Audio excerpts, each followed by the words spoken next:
Hi everybody, this is Kerry Goulder from Kid Giddy, and I'm here today to show you how to make some really cute shoes for your 18-inch dolls.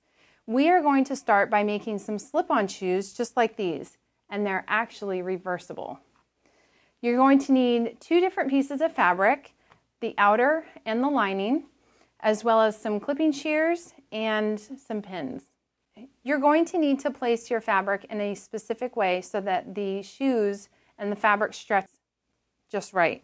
So your stretch direction is important. You want to place it so that the stretch goes up and down on this slip-on piece of the shoe. And then we're going to place a piece right here for the outsole. You'll also need that for your other fabric. And this one is a little different. Make sure that if your fabric pieces are not the same length or width, that you accommodate accordingly. Again, make sure you have all sides. We're going to place a cutting pad on top and a cutting pad on bottom. And we're going to start by placing an upper or outer fabric along with the lining fabric. Place them right sides together. Because this is white, you can't tell that, so I just want to be sure you know that. And we're going to sew this inside curve. This will be a 1/4 inch seam allowance, and you're going to back stitch at the beginning and the end.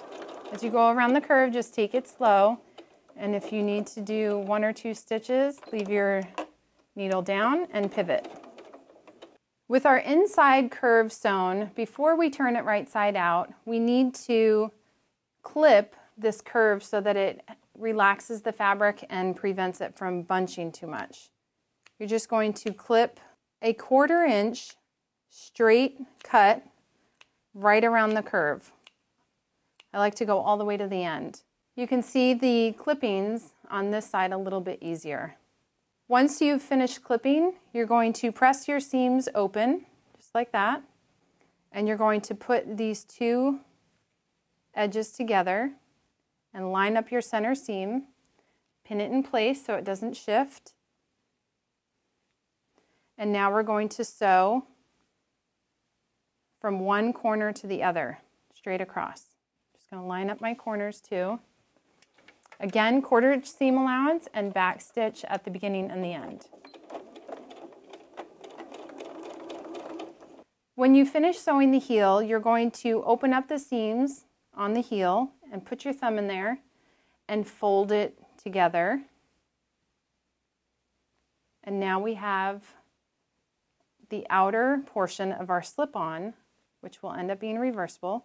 If you'd like to top stitch this edge, you can. I decided not to. And then we are going to take one piece of the outsole and you're going to fold it in half.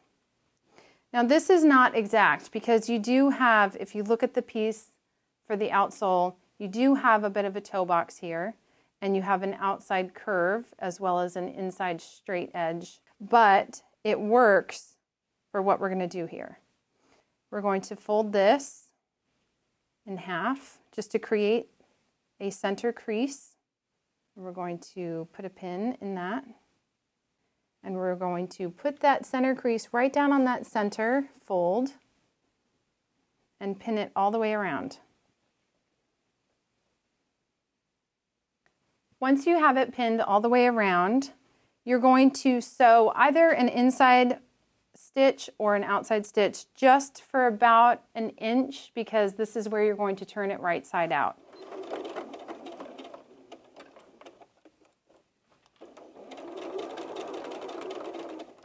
We have a little stitch here for where we're going to open, and we are going to place a white piece of fabric because this is the same color as what's here.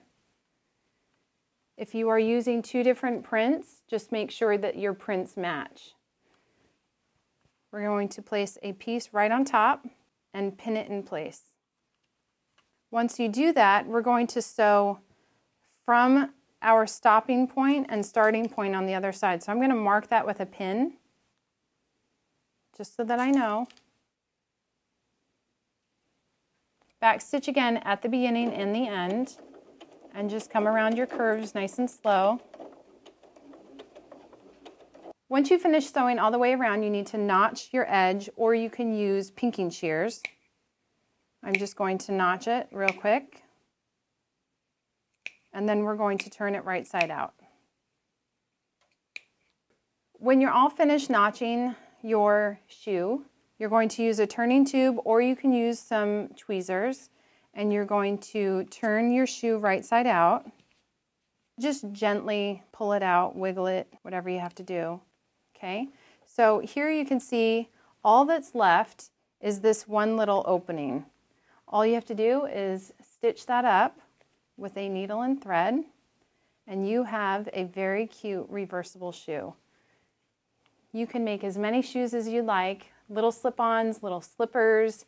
You can use different fabrics and different materials. I can't wait to see the shoes that you're going to make for your 18-inch doll.